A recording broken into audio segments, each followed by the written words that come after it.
And this certainly has to be the most historic telephone call ever made from the White House. Challenger, only seconds after leaving the launch pad, according to NASA, has exploded. It just has the same seats that a normal car has. It's literally a normal car in space. And we're going back to the moon, back to the future, and this time, back to stay. I should tell you that the first mission is scheduled to land on Mars on July the 4th, 1997. We will undertake extended human missions to the moon as early as 2015. We launched a new spacecraft as part of a re-energized space program that will send American astronauts to Mars. We will not only plant our flag and leave our footprint for an eventual mission to Mars. What you're seeing here is a mirage. It is Photoshop, but it's has to be. 5, 4, 3, 2, 1.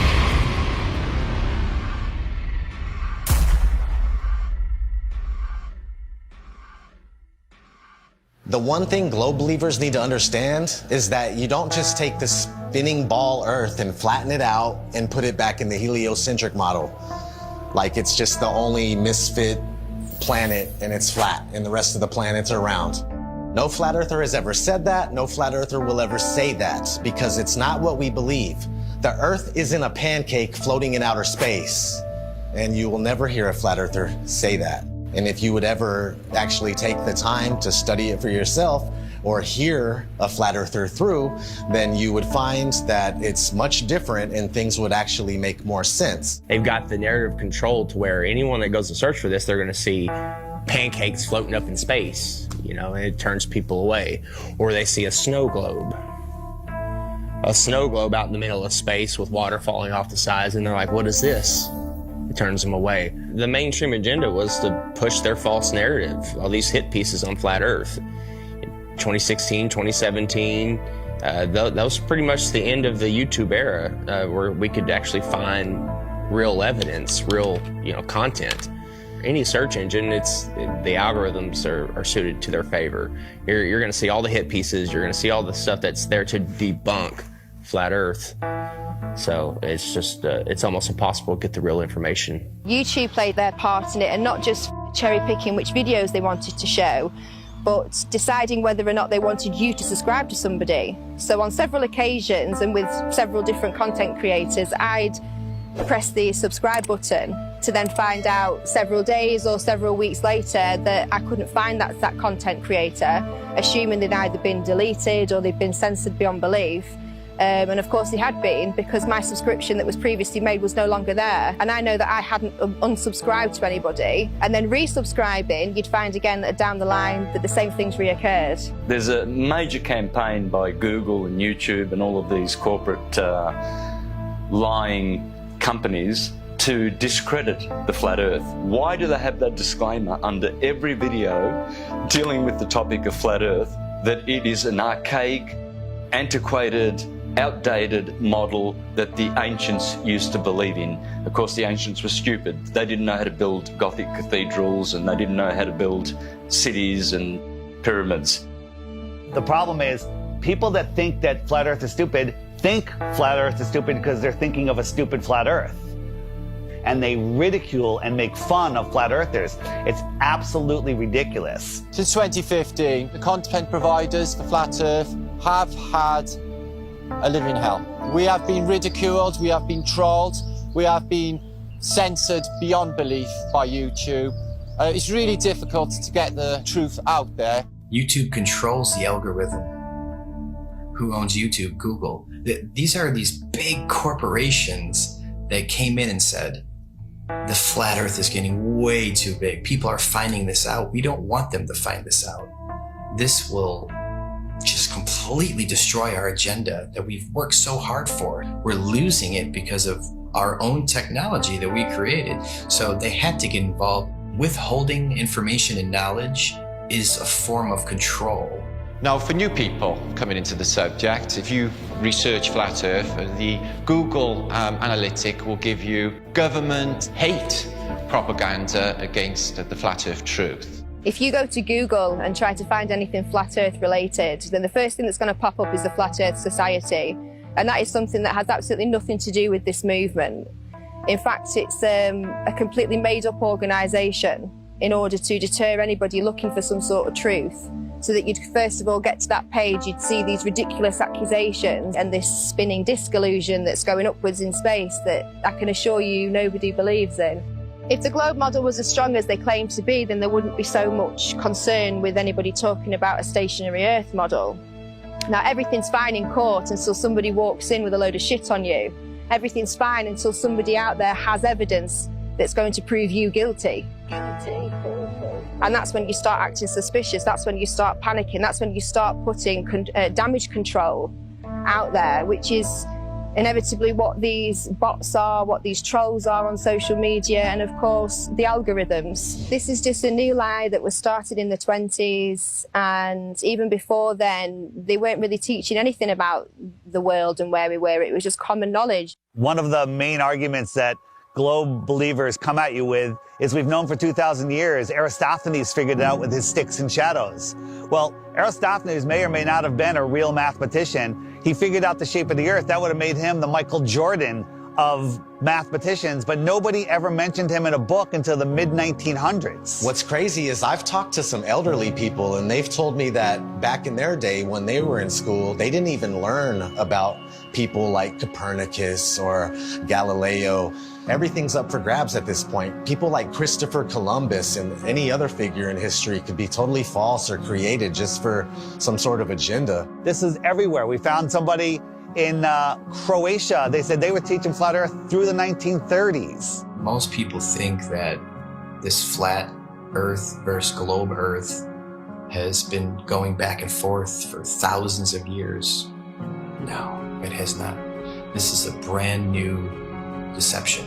They come up with these stories, these fictional stories, fictional characters, to reinforce that we live on a ball. All of our globe provers, Galileo, Aristophanes, Copernicus, the pictures of them show that they're Masons, but I contend that we don't even know if they're real. All of our history is a lie. I've met people that said that they were taught flat earth in the early 1960s in school. They were taught flat earth and globe earth, and then it kind of just went away. I interviewed Ruth, a 102-year-old woman, back in February of 2020, and she was taught flat earth in public school in Connecticut.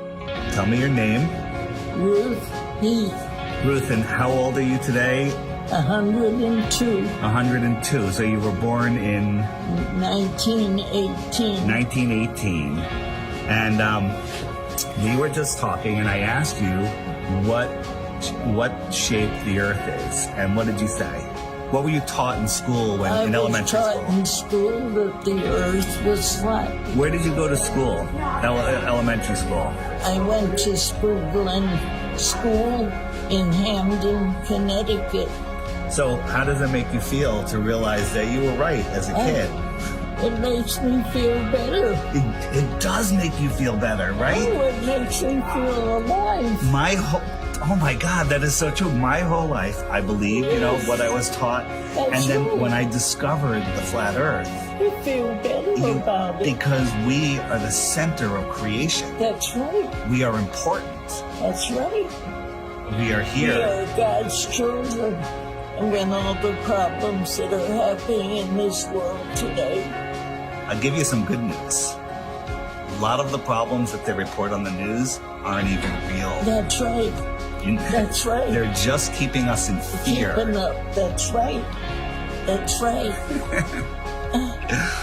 That's right. I understand that. I understand. They just say what they want people to know. That we never went to the moon? That was all fake?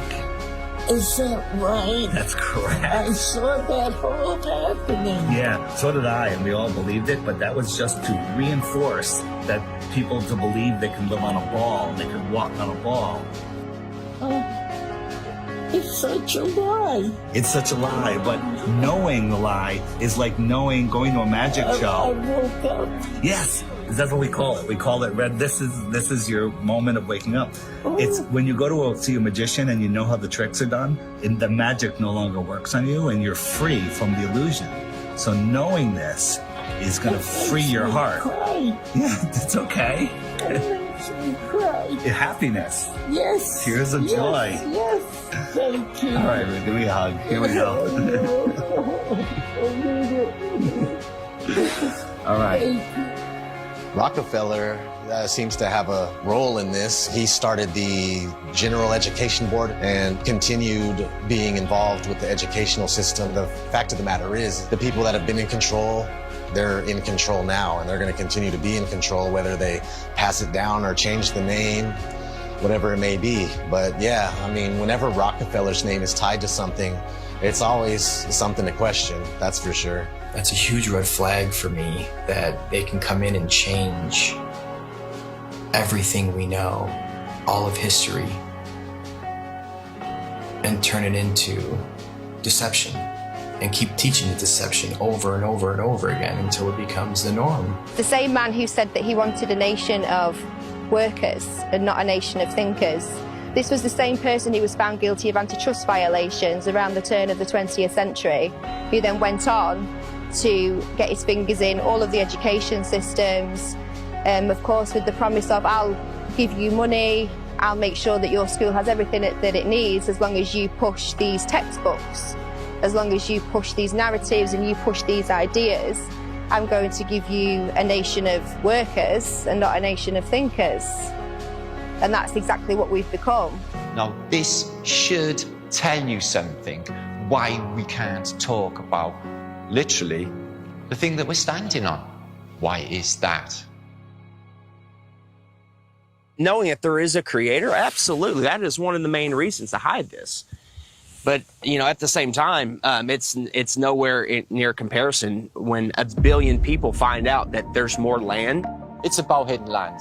I think there's possible they could be hiding land in here somewhere with us. And I think that the Antarctica Treaty is very, very, very sinister, and there must be something else going on.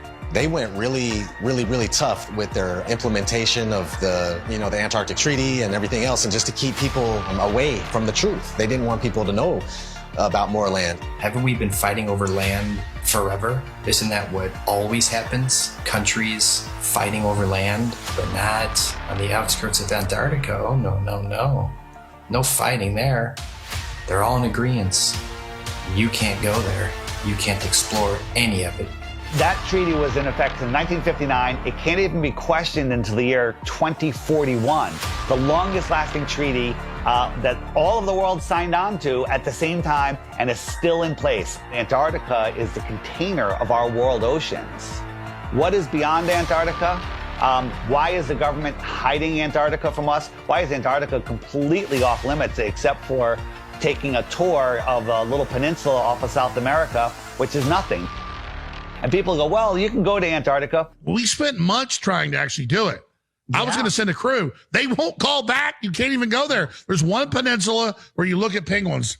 Exactly. And then you think, I have some friends that went to fucking South Pole.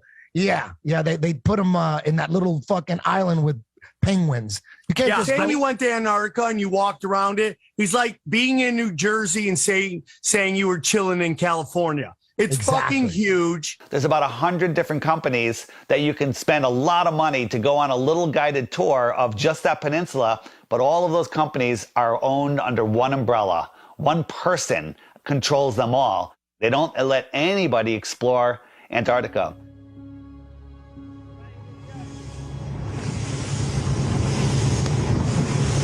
Will be a fucking international headline in about 5 minutes. Australian Navy ship shoots it. Facing our way. Bad boys. Shield. Is it? The turret is turning our way. The turret's turning at us. Boy, we should hide Adrian in case anything goes wrong.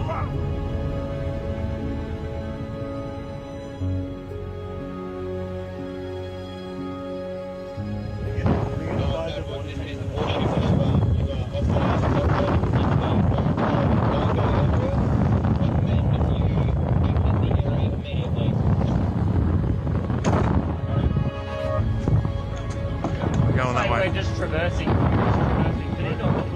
there a helicopter coming at us now? Are we late? I don't know where. Just travel, just go. Just go. Send out the chopper. That's a drone. Is it? That's unreal.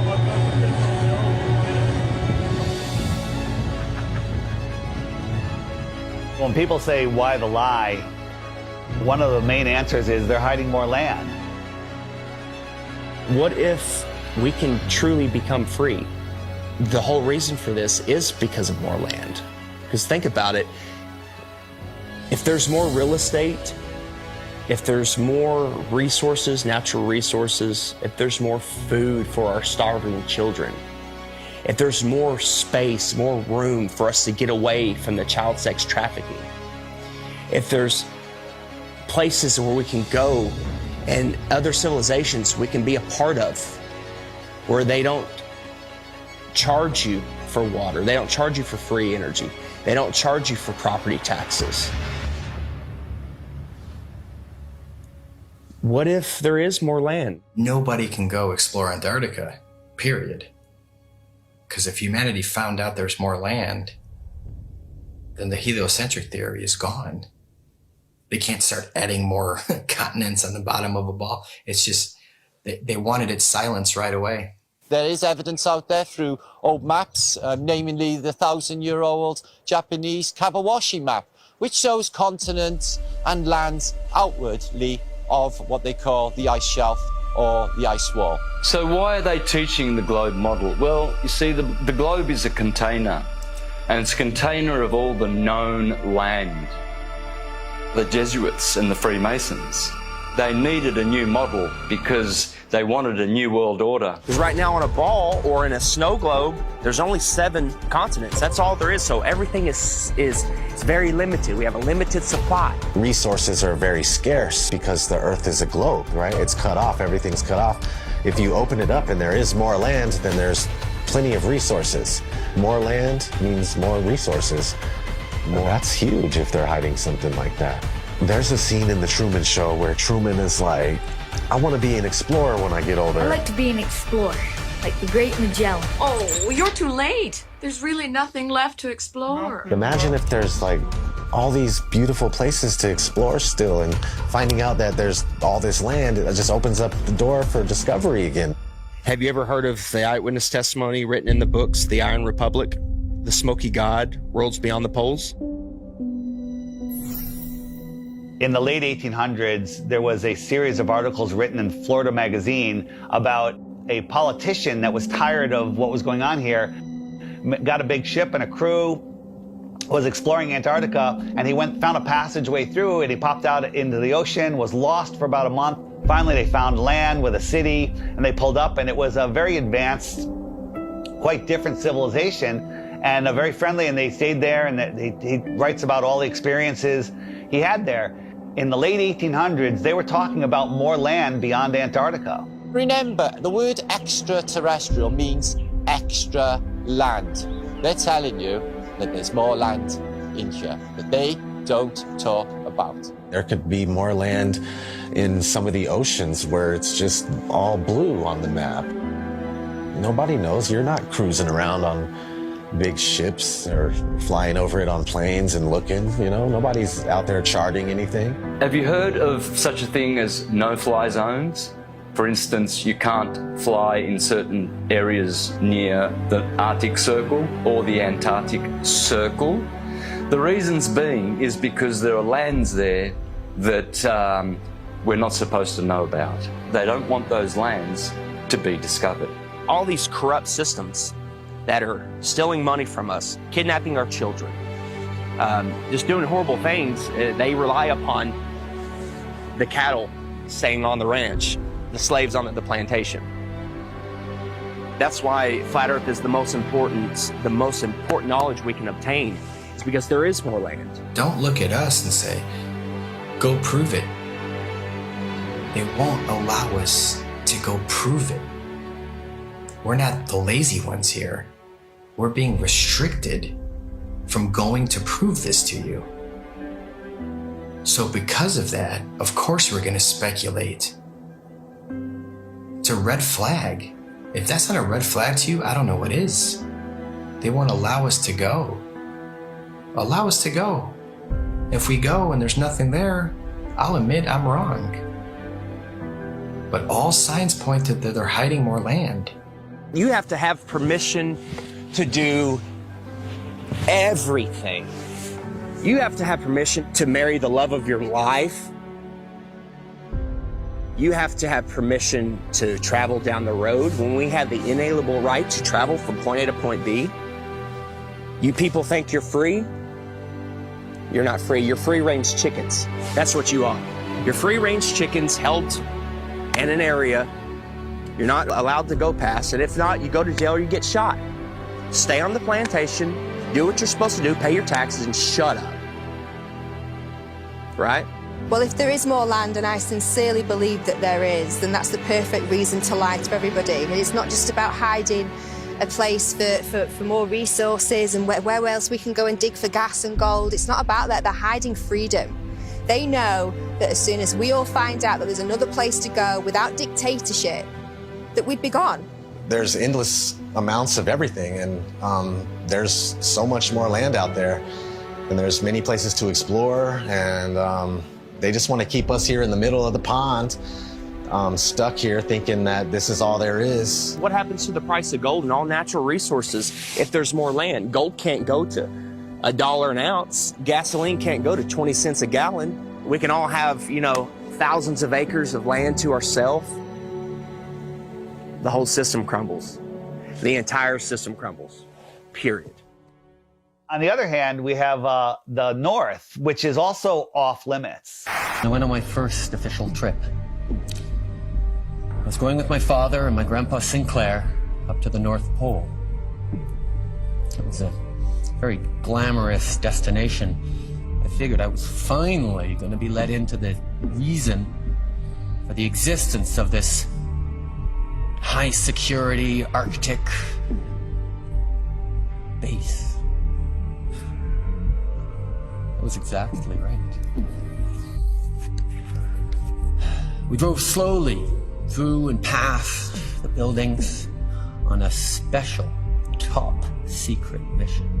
And that's when I understood just how powerful and wonderful my father was. The North Pole is a biggie. It's always been in my mind. I've juggled with the idea, is there hidden land? Could they have possibly hidden a continent in the Arctic Ocean, which is seemingly an ocean?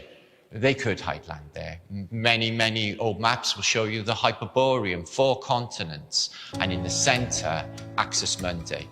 And I think that is what's there. I think there is Mount Meru. And I think that gives off an acoustic device. There's definitely something special going on up there, and if you just think about that long enough, why do compasses point north? I mean, that's really wild in itself. What if we all took our compasses out and just followed them until it stopped? A compass will always point north, towards the magnetic north. There's some kind of force or some type of energy, frequency, vibration that's pulling that needle to the north. It's crazy to think that all compasses are pointing north to the North Pole. No compass points south. There is no South Pole. There's no compass that's going to be, oh, go south. And no, it's come to the north. There's something there. I think we could all agree there's something there.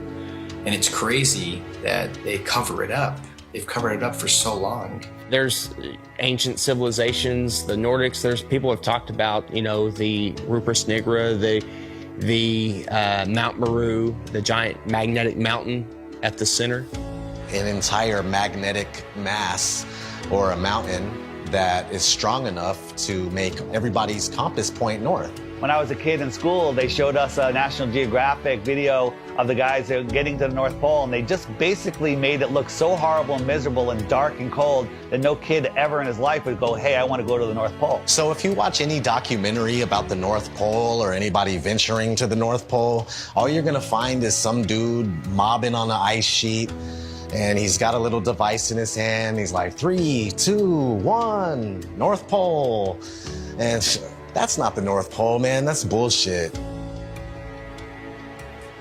I just don't know what this is. It's a map. My father showed me a map like this once.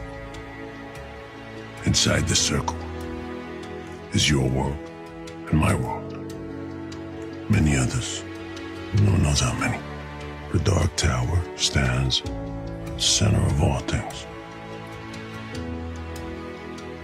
And it stood there from the beginning of time. And it sends out powerful energy.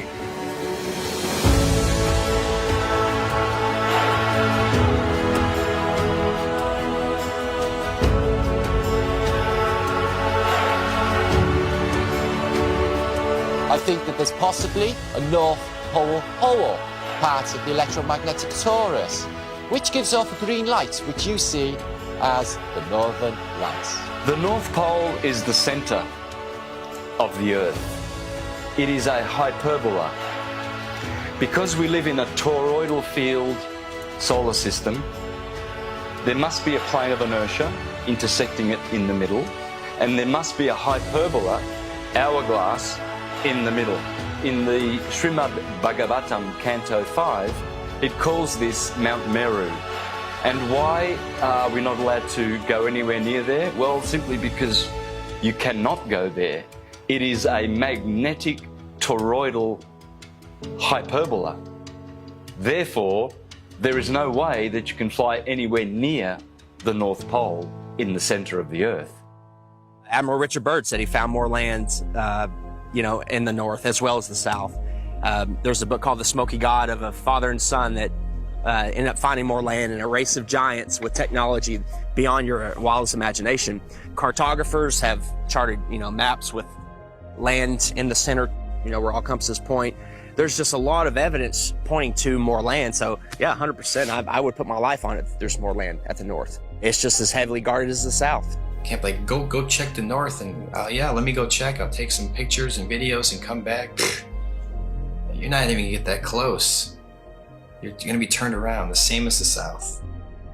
All the way up until the 1600s, they had 4 land masses around the North Pole region. And right after the 1600s is when it slowly started disappearing until finally it was all gone. And you can verify this for yourself if you just go back before the 1600s and look at maps of all sorts. You'll see these land masses on each one, and then sure thing, these land masses just started being deleted from history. So what are they hiding at the North Pole? If we sit back and observe all of this evidence, this eyewitness testimony, the verdict would come back guilty. It would come back guilty. Okay. You are moving 1,000 miles an hour as Earth rotates. You are moving 18 miles per second in orbit around the sun, and you don't feel any of that. Okay? Okay. You don't feel any of that. If it's trying to fling you off the Earth, okay, but the force of gravity is resisting back, by what force is it trying to fling you off? That upward centrifugal force subtracts from the gravitational force that the Earth is trying to put on you. It subtracts. Okay. So Chuck, what do you weigh here and now? 192 pounds. Yeah. I'll give you the 190 pounds, okay? Okay. So if you do the math, you run to Ecuador, because we're in the Western Hemisphere, so let's stay there. You run to Ecuador, you will not be 190 pounds. You'll be like 185 pounds. What? That's how significant it is. That's if I did my math correct, and I think I did, there are pounds less that you weigh for living on the equator than for living anywhere else, simply because the spinning Earth is trying to fling you off. Nice. Yes. Yes. If the Earth is spinning at 1,000 miles an hour in a curved trajectory, we're dropping at a rate of miles per minute. But somehow none of that inertia affects these rocks here, which are perfectly balanced. The fact is, the Earth is stationary, and that is scientific, not pseudoscience. In 1879, George Airy, astronomer royal for 49 years, who did a telescope experiment and proved that the Earth was stationary. Then we have Parallax, also known as Rowbotham, who carried out an experiment in the late 1800s on the Bedford Levels experiment, where he went at a distance of 6 miles, which should have showed up some sort of curvature of around 16 foot. No curvature, was seen at all. Then we have Michelson, Morley and Sagnac in the early 1900s with their interferometers using light instead of telescopes this time. And with their interferometer experiments, they proved that the ether over the Earth, the field, is moving and the Earth is stationary. We also had Michelson-Gale. They did an experiment in the 1930s and proved that the Earth is stationary. One of the greatest science experiments of all time, in my opinion, is from Marconi. Marconi in 1901 set up transmitters to send radio waves, like signals, wireless signals across the ocean, Atlantic Ocean, okay? So he has one set up in Europe and one set up in Canada, okay? And they're sending signals, I think the letter S was the first one, boom, and it worked. Almost 2,000 miles across the ocean, they got the signal. There's no curvature. You're talking about 600 miles of curvature between the 2 points, but it worked because all water's level. I don't even know if he was trying to talk about that at the time. It was just more about his technology that he was coming out with. And have you learned about that in school? No. Then we have Pierluigi Ghina, a colleague of Marconi. And before he died, he showed people in his laboratory how the Earth is stationary. You can go to my channel, Mr. Astrotheology, and you can see videos of Mr. Pierluigi Ghina proving in his laboratory with strobe lights how you can prove quite easily that the Earth is stationary. Every scientific experiment throughout time looking for axial rotation or curvature has proven the opposite. They don't teach this in schools. Any observation, when you go outside on a calm morning, you can see a perfectly glass lake. And your senses will tell you that, nothing is moving. We, stationary Earthers, we have science, real science, on our side, and the globies have pseudoscience. In fact, all they have is Einstein saying, I have come to believe that no optical experiment can prove that the Earth is moving. And yet, the Earth is moving. Science! Yeah, Albert Einstein. I always recommend people go watch Albert Einstein in his interviews. He's reading cue cards. He's reading notes that someone handed him, kind of like people on TV nowadays. There is no optical experiment ever been conducted that can prove that the Earth is moving. The Earth is spinning at 1,040 miles an hour. You can't feel it. You can't measure it. You can't observe it. You can't repeat it. But trust us, there's not one experiment that shows the Earth is spinning or moving whatsoever. There is, however, an experiment that was proven in Behind the Curve. Bob Nodell was talking about the ring laser gyro, showing that there is a apparent 15 degrees drift throughout most of the day. When we turned on that gyroscope, we found that we were picking up a drift, a 15 degree per hour drift. And this was taken out of context. It was later, the experiment was done at a higher altitude and it showed a different rotation speed, which absolutely proves it's not the Earth that's moving, that it's the ether that is spinning above us. Netflix is mainstream. Netflix is the alternative mainstream narrative. Netflix can't go against the grain. They'll lose their contract. A documentary, like a mockumentary. I'm sure someone watched our movie and was like, whoever made this movie is a government shill, and they're just trying to hide it. Netflix is in on it, trying to hide it. Yeah, he accidentally proves that the Earth is round. It was the biggest mic drop. It was the biggest mic drop, and I love that you kind of cut it. The thing is, we have technology that is outrunning their lies. Now we have time lapse. Ooh, imagine that. We have time lapse where we can point at the sky, and year after year, day after day, hour after hour, the sky's spinning.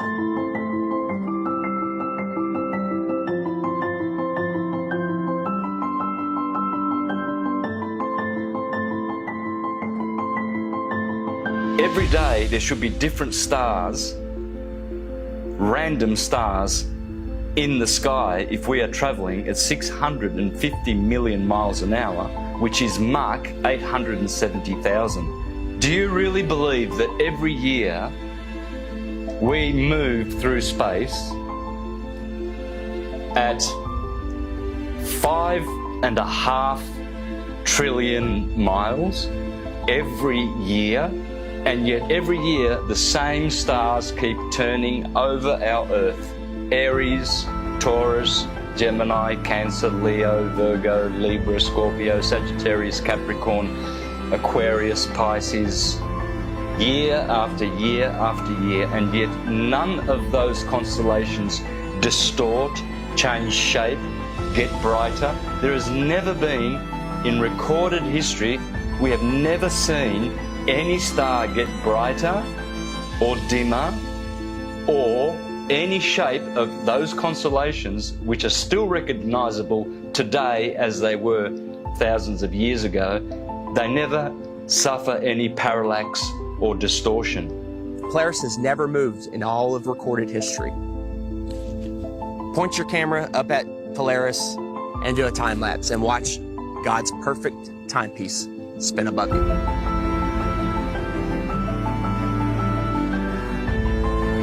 And we move 5,694,000,000 miles through space every year.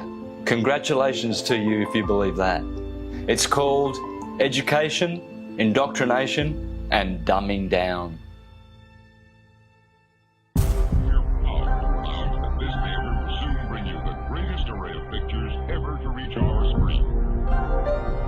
If you look back in history, you got Universal, their company. They started off with a logo with a globe in it, but it wasn't until like the 1920s that they actually had the motion one where it was a spinning globe. And they actually had an airplane in the early ones, like leaving a chemtrail that said Universal, which is kind of funny. Nobody has been high enough to even see what it looked like. They were definitely trying to instill the image of a globe in people's heads because obviously early on in the movie industry, they were one of the most popular companies to make movies, so people were going to the theater and seeing this globe.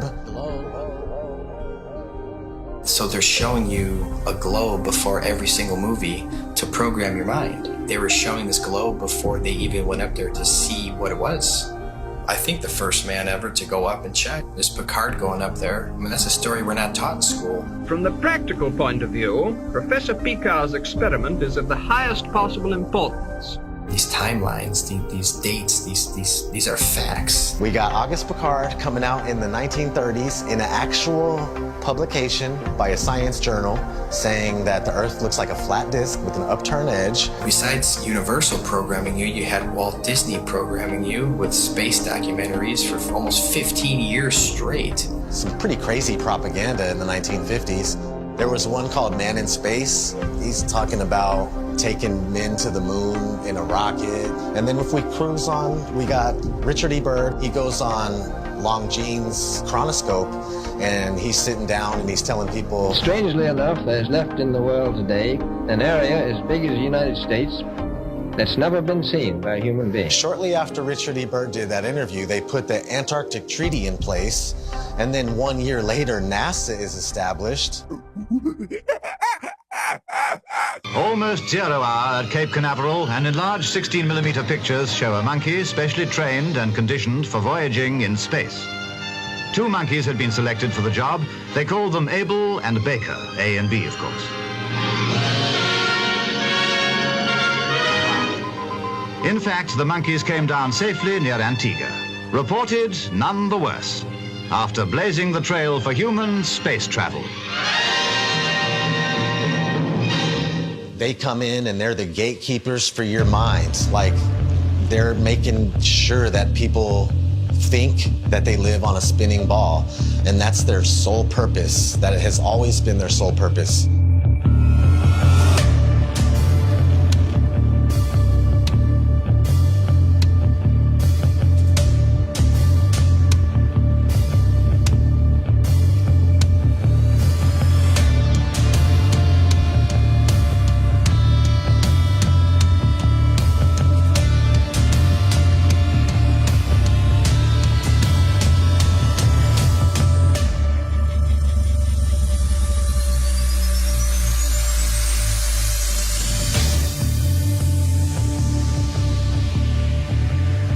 is the magic of engineering. I would wear a mask on my face in a nanosecond, but unfortunately we lost the technology. It can take days, even weeks, to produce just a single image. The dazzling final results, enough to keep us all dreaming.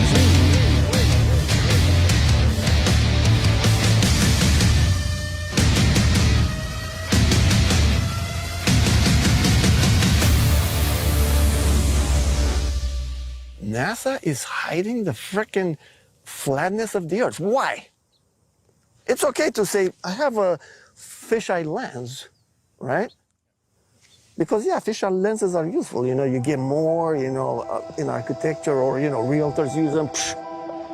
But when you're doing it too much and you're not really coming out and saying why, questions build up.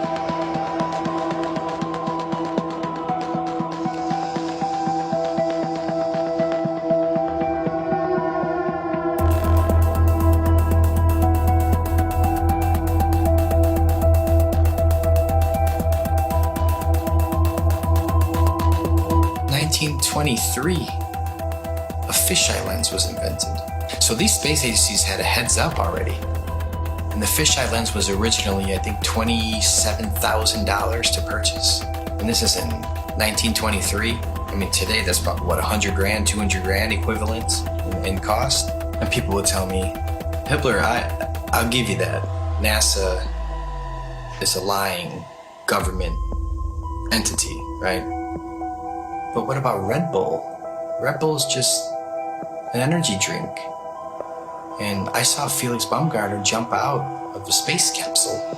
Flat Earthers did a great job of debunking that. Of course it's a fisheye lens, it's not even a question. What most people don't know is that Neil deGrasse Tyson, you know, the science priest of modern day, that everybody loves and they listen to him. Oh, he's so smart. Oh. He is a smart man in the sense of he knows that we debunked the shit out of that. And that dude who jumped out of a perfectly good balloon, Felix Baumgartner, edge of space jump. Now, you know, I don't. It's he wants to. I don't have a problem if he does it, but the honesty of it would greatly diminish what I think people thought he was actually doing. And not only that, they made sure to photograph him standing there with a really wide-angle lens, which curves horizontal lines. So in the photo, you see this curvature of Earth's surface, and he said, wow, he's in space, look at that. No, he's not. At that height, you don't see the curvature of the Earth. You just don't. That stuff is flat.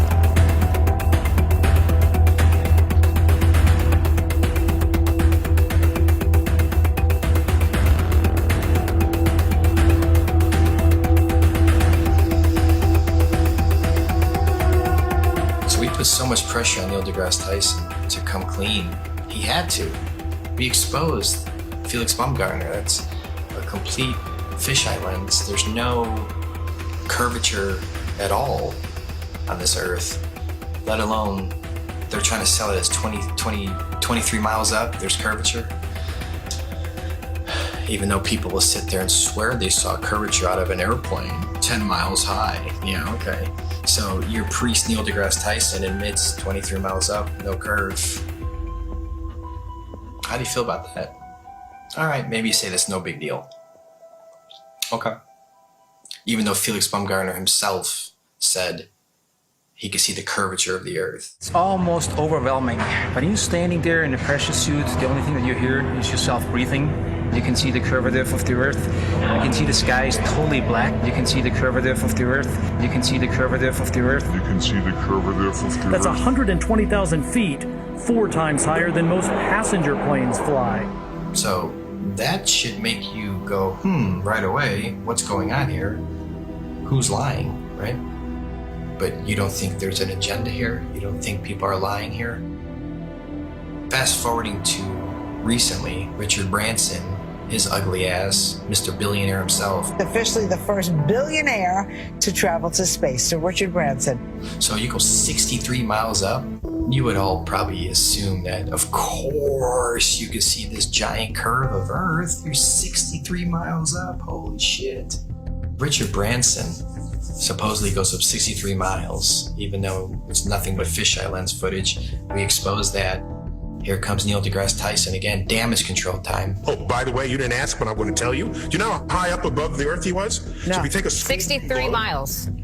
Oh, yeah, say right. So take a schoolroom globe, and that's how high above it is he? So he's about 2 millimeters above the surface of a schoolroom globe. So nobody has seen the curvature of the Earth from that height. I just want to make that clear. You can't see the curve out of an airplane, right? 10 miles. You agree? I hope you agree so far. Okay. So 10 miles up, no curve. Red Bull, 23 miles up, no curve.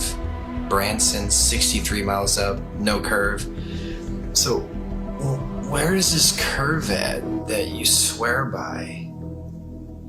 Because if you live on a ball, I don't care how big the ball is, it could be 4 times the size of what they told us, you would still see a physical curve at some point. That's what the horizon's supposed to be. That's how the sun is going. I mean, there's a curve of the Earth. All these theories involved with the curve of the Earth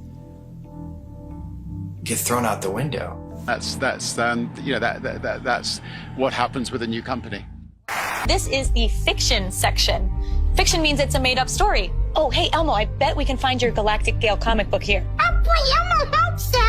We all know who our enemies are. They are called the globalists, with their false idol that they give children on the teacher's table at kindergarten, the false globe of the global agenda. People are just deceived. I mean, I grew up from kindergarten. There's a globe. My kids, they graduated from kindergarten and it was a freaking globe. They gave them a globe at graduation to take home like an inflatable beach ball. And I was looking at that thing going, oh my God. We are taught that the Earth is a ball before we can talk. In school, there's a globe in the class. One of the first worksheets we get is a sheet on the orbits of the planets and the sun. And I actually still remember that sheet. I did it, I got it right, I was so proud of myself. Sesame Street has astronauts on, Disney. It's all globe programming. So your entire world belief is around this. If you think about it, they've gotten us at a very, very young age with the lying.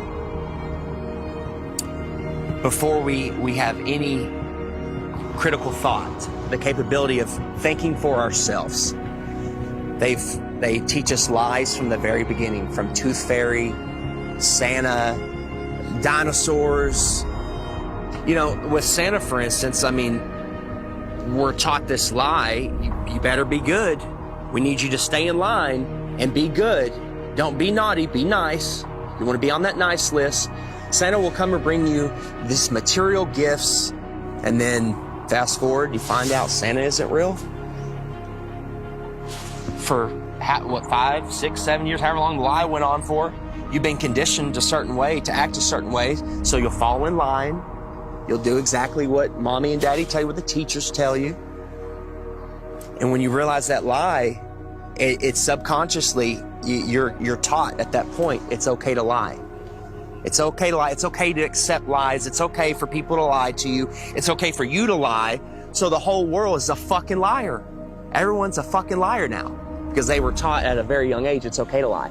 They get you with these lies of Tooth Fairy and Santa at a young age. So when you're an adult, you can't tell the difference between a lie and reality. And when you do find out it's possibly a lie, oh, it's okay. You're subtle. You're passive. You allow the lie because you're used to, it's okay to lie. You've been conditioned your entire life. It's okay to lie. It's okay to be lied to. So when the lie comes out, people are just like, okay, whatever. Got to turn on my Fox News. Got to go to the bar. Got to go watch my football. Give them bread and circuses, and they will never revolt. When people hear about Flat Earth, when I talk to them about it, they think it's the dumbest thing ever. They think I'm uneducated. They don't realize that they don't know what they're talking about. And people say, well, what about ships over the horizon? You explain that. What about sunsets? You explain that. What about seasons? You explain that. And then they throw their hands up and go, well, why does it matter? What difference does it make? I still have to go to work tomorrow. That's right where they want you. They want you working in your slave job. They want you obeying orders, doing what you're told, and living paycheck to paycheck, and just not realizing where you are. The truth is, we're not spinning out of control, lost in space, where an asteroid could take us out. They want us believing we're running out of fuel. They want us to believe we're running out of food, when anyone can go and get a seed, stick it into the ground, water will fall from the sky and food will grow out of the ground. There is no shortage of water, food, space. Every American family could have a half an acre in Texas and the rest of the country would be empty. They're lying about everything. You let your kids get raised and taught by other people that you don't know what they're learning. Everybody's disconnected. There is no harmony or anything going on with human beings. We're all scattered, disconnected, and pretty much what they're doing with teaching us this whole lie about the Earth being a ball, and you're flying through outer space, and dinosaurs used to roam the Earth, and if these powerful beings can get wiped out by a comet, then what are we gonna do if a comet comes? We're done. So the heliocentric model not only manages to keep us all completely worthless floating amongst the stars in space, but it also keeps us in fear that we're either going to knock into something in the future, or there's going to be something that then bangs into us that causes some sort of horrendous collision and we're all going to die, or maybe, you know, some cartoon satellite has found another planet where there could be like flesh-eating monsters on there, and it's, you know, some sort of crazy shit that they throw down your face and try and say, you know, this is, as well as everything else that you're scared of, keeping your house, keeping your health, keeping your family together, there's also a chance as well that some rock may fall from the sky and kill you tomorrow. Another thing people don't know is that not only in 1920 did Rockefeller change all the textbooks and come up with his own agenda of what they want you to know, but there was a man named Georges Lemaître. I felt like, you know, Einstein passed the torch to him or something. They were good friends, apparently, and Georges Lemaître was a Catholic priest. Yeah, a Catholic priest. In 1920, he said, hey, we came from a Big Bang. It's all about 1920 was a crazy year, huh? 1920, they said that we came from a Big Bang. We exploded from nothing. Well, how do you prove that? Well, no, you can't, but that's what was stated. So here's this Catholic priest where, in my opinion, they knew that even though non-religious people knew the earth was flat and stationary, they were trying to group, just call flat earthers at that time. They're flat earthers, they're all religious people. So let's bring forward a Catholic priest. Look, he's not a scientist. He's not government, he's a priest. He's Catholic, he's holy. This is brand new. This isn't thousands of years old. This isn't the Big Bang's been around for thousands of years. Heliocentrism has been around for thousands of years. No, they create fictional characters, Galileo, Copernicus. They create characters to support the New World Order, their agenda. The way they change the entire school system and structure of what we know and all the information and knowledge that we obtain. If it's false, then yeah, they got their goal. A nation of workers, not thinkers. No one thinks. What's the circumference of the globe? I have no idea. How fast is it spinning at the equator? Don't know. How fast is it orbiting the sun? Cody? You have glasses on. You should know this. How fast is the sun moving? Man, you're asking some questions I'm not ready to answer. See, this is the point. You guys laugh at flat Earth, but one, you don't know what flat Earth is, and worse is you don't even know what your own solar system is. They don't know their own model. You can ask them, what's the radius of the Earth? How was it found? What's the speed of the Earth around the sun? How fast is the Earth spinning at the equator? How fast is it chasing the sun? How many miles does it go a year? How far is the sun? They don't know any of these things, but yet they defend this and they ridicule and make fun of flat earthers. All the things that I was patronizing and condescending and going, oh, sloughing off, that's not worthy of me. They rose up to eye level. And I remember saying, boy, the world is flat. I'm looking it in the eye. I see further, I see wider, I see clearer. I settled on near infrared, like some of these cameras can be converted to near infrared, you know?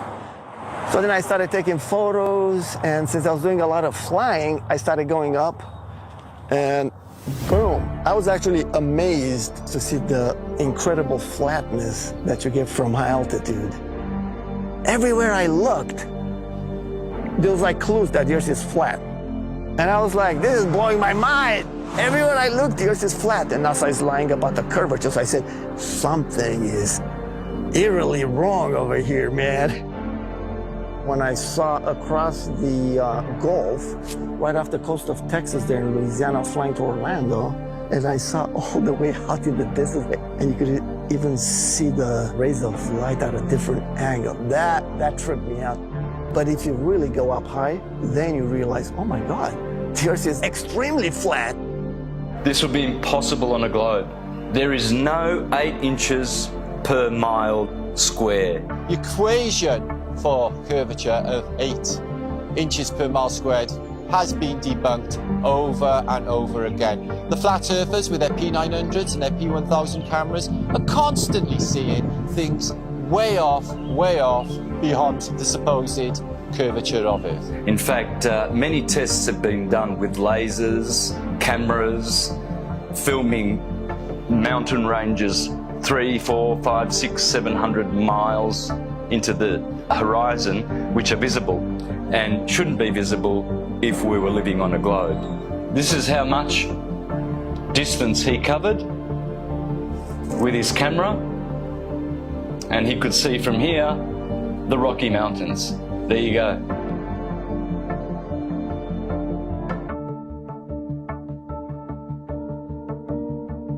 There is no 8 inches per mile square.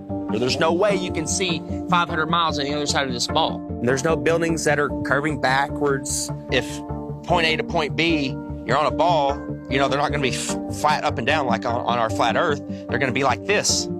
There's no tilting. They've measured distances from the base of buildings to the top, level and flat. People look out at the ocean and you see ships and stuff, and it appears like these ships and boats, they go down, and that is a huge factor as to why people think the Earth is round. If you look at the ocean or a lake, it looks flat. Look at that. Look how straight and flat that horizon is. Looks flat, doesn't it? See, it looks like a table or a board. Now, once in a while, you might see mountains or hills, but those are just like little bumps on what looks like a flat Earth. As ships sail away, they don't disappear all at once. No, first, the bottom will disappear. See, the bottom of the ship is gone. Now we can see midway up, and then the whole thing disappears. So people realized that the world is curved. I mean, it's a big curve, but it's curved.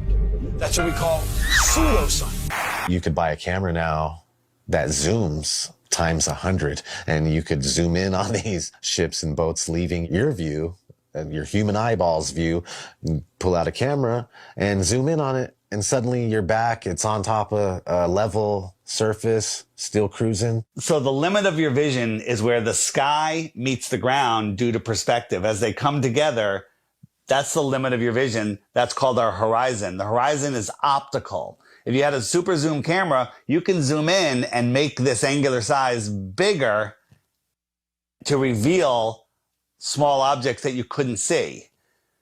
And then when you zoom out, it goes back together and things disappear into the horizon, not over. We see skylines beyond what we're supposed to see. I mean, the visibility from 100, 200, 500 miles away, it debunks the whole 8 inches per mile squared. Photogrammetry, I think, is one of the best way to convince yourself. You do multiple images of the ground, and then you put it in a software, and you realize how flat it is. You're seeing it yourself. It's your data. Nobody's lying to you. You've taken the data at yourself. It's not Jay Tolan that's trying to, troll you. Like some people, they're like, he's trolling people, man. And it's not SpaceX or NASA doing it either. It's yourself. Yeah, it's yourself. You're doing your own experiment. Many times when you're looking out over water, there's waves. Well, those waves will block entire city skylines. If this was a wave right near me, if my face was a city skyline, it blocks just the bottom, But if that wave was closer to you, it blocks much more of it. It's all perspective. And I thought I wasn't going to get anything that would beat this until I found this photo from Grandmere State Park. This is from Joshua Nowicki. And what you're seeing here is a mirage. Typically, we would not be able to see this. This image would be viewable from much, much higher in the sky, up in space. The story has been one of the most viewed stories on our website ever. They say my explanation is a cover-up. A cover-up to their belief that this picture is proof the Earth is flat. The one goal I had was to prove that what people are seeing from the other side of Lake Michigan is not a mirage, that they are actually seeing the city. What do you think, Steve? I think it's amazing, dude. It certainly did. It's not a mirage, I can tell you that. No. Our focal point was the Sears Tower. Which is also known as the Willis Tower, right? Yes, the Willis Tower. The Willis Tower, and we can see it the entire time. We can see it the entire time.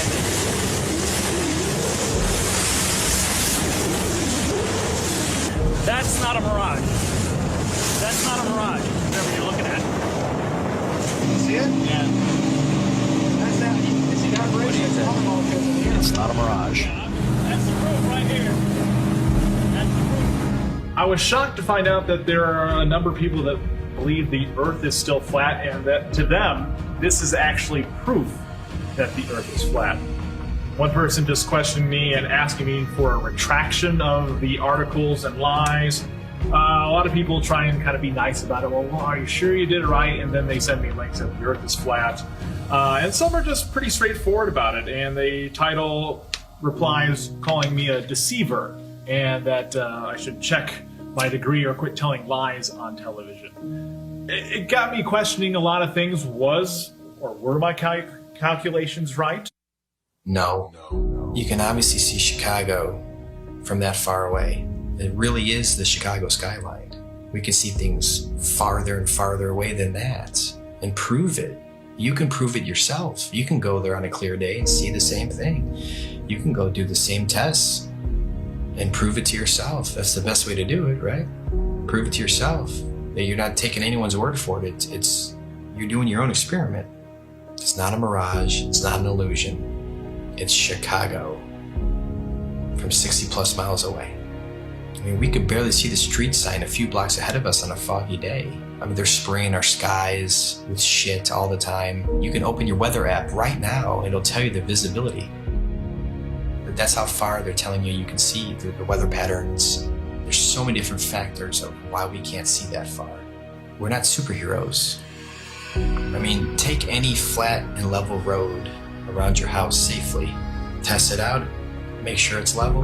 But you take your camcorder and you bring it all the way down to the ground and you zoom in and you see all this distortion and it kind of vaporizes and globe heads want to act like this bridge is bending around a curve and there's the curve. It's like, no, it's an optical illusion. That's all it is. This has been replicated many, many times. There is no curvature. Stop fooling yourselves. That even something like the sun, when it goes across this huge plane, it sets and it disappears due to perspective. So you're seeing it come and go on such a vast plane. It's so huge that the sun could come through and go so far away that it just goes out of your view and behind so many false horizons, i.e. mountains, trees, forests, city buildings, just really tall things. Keep in mind, the sun is much smaller and close.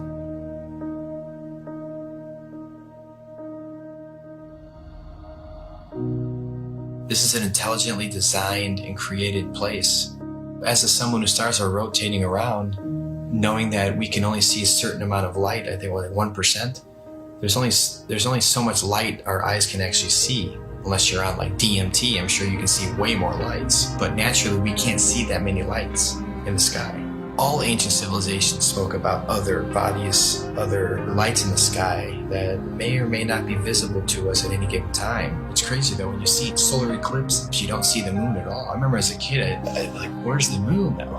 And it's like you just see this black circle and then everything goes back to normal, it seems like. It's like, what the heck just happened? On the total eclipse of the sun, the shadow that the moon casts on the earth is only 70 miles wide. That is impossible, but then they come up with umbra and penumbra, and it's just stuff to confuse your mind. We have an infinitely far sun sending diagonal rays from the side and straight rays from the middle where they cross each other. It makes absolutely no sense. I went live a few years ago on YouTube during the 2018 eclipse in the United States. On a live event, and we were all waiting for the moon to actually show up to cause this elliptical, this eclipse, and all we found was no moon showed up.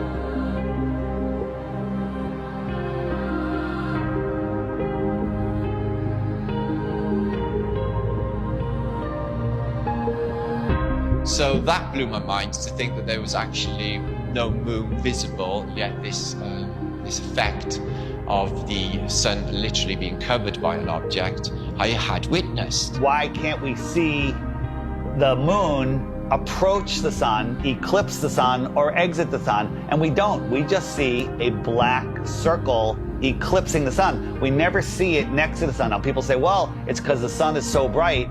When the moon is totally eclipsing the sun, you should be able to see the features on the moon. You should be able to with a regular camera, with your regular eyes, with an infrared camera, but it has never been seen. There's only been anti-flat earthers that will fake an image and fade it into a picture of the eclipse. There's no video of it.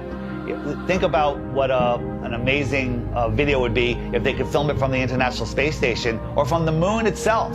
Never happens because I don't believe the moon that we see is what's eclipsing the sun. There's lots of ancient mythology about other dark bodies. There could be anomalous bodies up there. They're not actually visible to us. A celestial body that we perhaps can't see, because there's on the spectrum of light, we can only see 1% of all the light rays, gamma rays, X-rays. We can't see these certain frequencies and energies and lights. What happens is the sun is eclipsed by the so-called moon, but it's not the moon, it's actually the north node. There's been, times documented in the past where there's, this eclipse, and the moon's supposed to be eclipsing, and there's no moon anywhere in the sky. Nowhere. Anywhere. That makes absolutely no sense. So there's got to be another celestial body. The oldest ancient symbols, and it's the black sun, a celestial body that we perhaps can't see.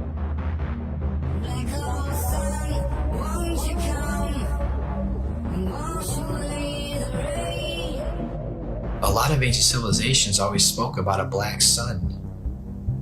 It's like, why are they talking about a black sun for hundreds, if not thousands of years? And that information now is turned into, oh, the black sun is an evil thing. It's like, well, yeah, of course, that's what they're selling it.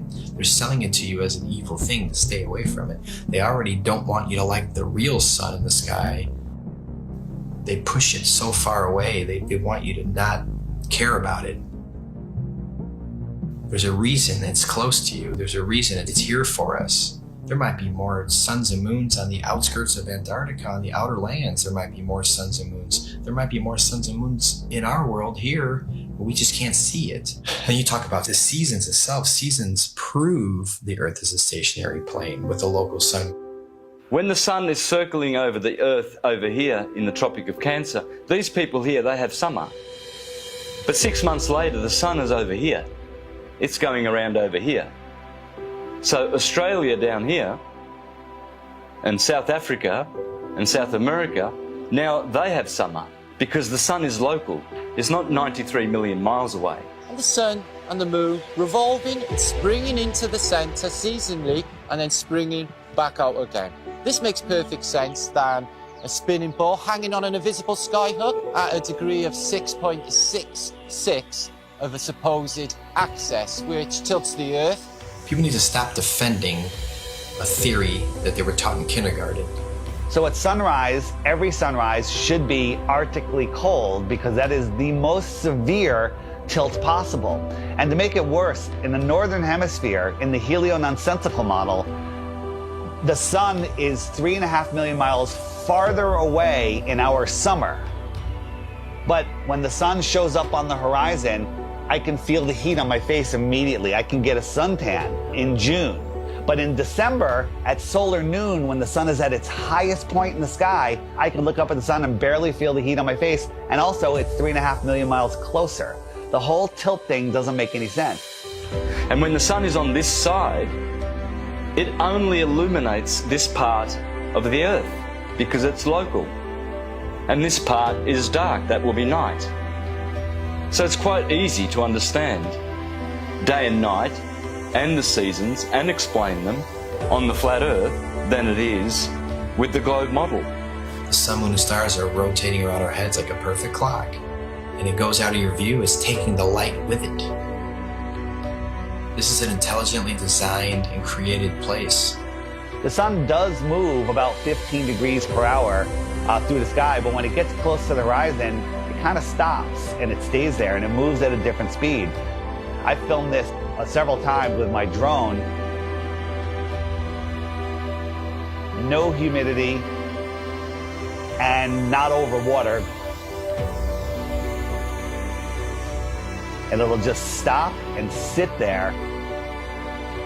And then it kind of just fades away as it goes into the distance.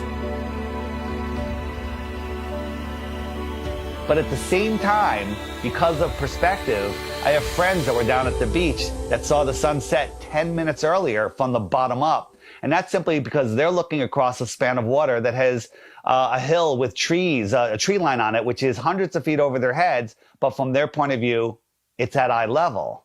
And as the sun moves away, it just gets eclipsed by the tree line, which they think is eye level, but it's high up in the sky. Water. It's always flat, always level.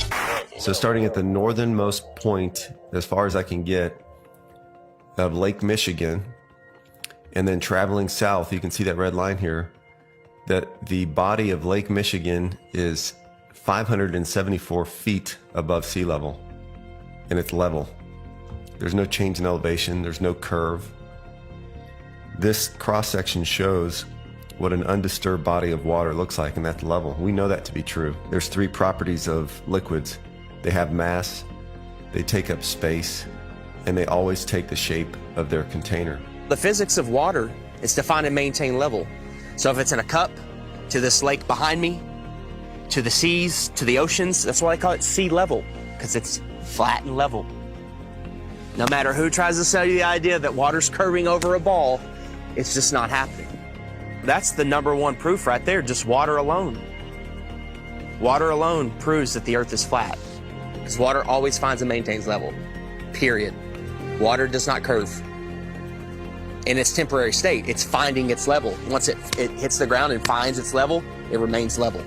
I never even thought of the idea of water maintaining its level, and that alone just like mind-blowing. Like, absolutely, water has to maintain its level. Like, it's always, if it's calm and there's nothing going on, you know, it's, you look at a lake, it's just chill and flat. It has to be. It can't curve. There's nothing you can say or do to ever show water bending or curving. Water needs to be contained. No matter what you do, it's going to remain level. The flat Earth proves beyond a shadow of a doubt the existence of intelligent design, a creator, and we are all important in the center of the universe. Yes, it is absolutely imperative that we know that there is a creator, that the sun, moon, and stars revolve around us, that we have a purpose. We are at the center of the universe. I didn't become a millionaire until I realized I was at the center of the universe. Now I have a purpose. Once you understand that you are at the center of creation, everything changes. And basically, we're unplugging from the matrix. We're unplugging from the heliocentric system. And when you do that, the rulers of this world, you unplug from them. You stop feeding them what they need. They want your fear energy. They want your labor. They want everything from you. And people unknowingly just keep giving it to them. I don't want my children to be lied to. And I don't want my grandchildren to be lied to either. So if this is going to stop, it starts with you and I. You know, they inherit all this stuff. You go to school and they teach you. When I was in grad school, man, I was shocked that most of my classmates were not really interested in learning. They were interested in passing a class. On the one side, tens and tens of scientists proven that the Earth is stationary and we have nothing on the globe's side, so the Earth is stationary. No one thinks how easy it is to do this, and they pulled it off, unfortunately. But we're here now to completely reverse this, and people hate on us from the left and from the right. Everyone hates on us. Like, shut up with your flat earth stuff. It's not important. It's the most important thing. It opens the door for everything else. You want to know the truth? You have to know where you live.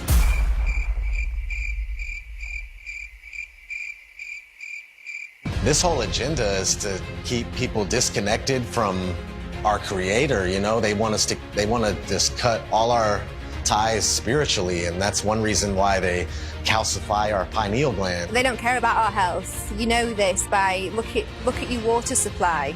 Even the water that you'll drink yourself when you go and buy bottles of it, it's got chlorine in it, it's got fluoride in it. These are all chemical waste products that they then rebrand and put in our drinks and tell you, oh, well, it cleans it. We'll also take away all of the medicine that's kept people alive and well for centuries. And they'll tell you, oh, no, that's not good for you, that's not safe for you. Here's our products, here's our petroleum-based medicine that they've been pushing on us for the past 100 years. And of course, look at people's health, look at the world's health. Are we a healthy nation? Is any nation a healthy nation? No. And who's in charge of healthcare? The governments, the corporations. So it seems like everything that they touch turns to shit, so why do we allow them to touch everything? Stop defending Rockefeller, Rothschilds, all these goons, these people that want the New World Order, the modern day people, Bill Gates, Schwab, all these people that they're pushing for it and they feel like it's almost there, and we're sitting here fighting it. We're sitting here trying to wake the world up so we can have a peaceful and loving world again. And you're attacking us. Whose side are you on? We're trying to take these evil entities down that suppress our knowledge. We're trying to give knowledge back to the world so we can become powerful again. If there's more land, if 1 billion people found out tomorrow that they can all go to outer land space and visit other tribes and civilizations and explore technology and animals, the whole system would crumble. And I know there's a lot of people out there, celebrities, people with big shows, big names, with big followings that know the truth of this world, and you're keeping quiet just to protect your little empire. Well, now it's time to say something because the empire is falling. If we don't do something now, all of this is going away, and they're taking over this world. So speak out. It just takes one celebrity, one person with a big following, and then it goes viral, and then the entire system collapses. All of this world control is based on the heliocentric lie.